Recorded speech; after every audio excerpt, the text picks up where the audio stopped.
Hi friends, welcome to my review. నేను మీ శివకృష్ణ వేమల. దివంగత నేత, మా భారత మాజీ ప్రధాని ఇందిరాగాంధీ గారి పేరు చెప్పగానే మనకు గుర్తుకొచ్చేది the iron lady, emergency time.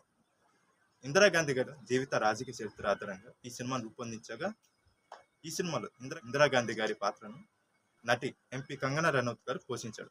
और वो चुनिए जो आपके लिए कड़े निर्णय ले सके, जिसमें दम हो। जिसके हाथ में सत्ता होती है वो कहलाता है। అయితే గత ఏడాది నవంబర్ 24వ తేదీ ఈ సినిమా విడుదల కావాల్సి ఉండగా పలు కారణాల వల్ల వాయిదా పడింది. మరలా ఈ సినిమాని ఈ సంవత్సరం జూన్ 14వ తేదీ విడుదల చేయనున్నట్లు మేకర్స్ ప్రకటించాడు.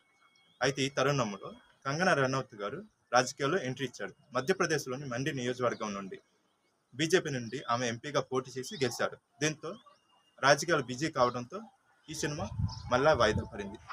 అయితే తాజాగా ఈ సినిమాని దసరా కానుకగా సెప్టెంబర్ 6వ తేదీ విడుదల చేయనున్నట్లు మూవీ టీం ప్రకటించింది.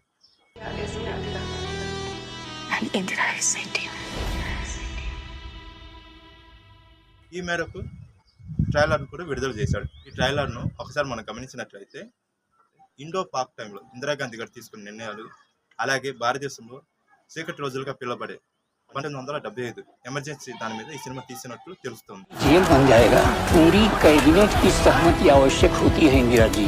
मैं ही कैबिनेट हूँ। జయప్రకాష్ నారాయణ పాత్రలో అనుపమ్ ఖేర్ నటించగా, మాజీ ప్రధాని అటల్ బిహారీ వాజ్పేయి పాత్రను శ్రేయస్ తల్పడే పోషించాడు. ఈ సినిమాని కంగనా రనౌత్ గారు డైరెక్ట్ చేయగా, Zee studio, Manikarnika films banner నిర్మించారు.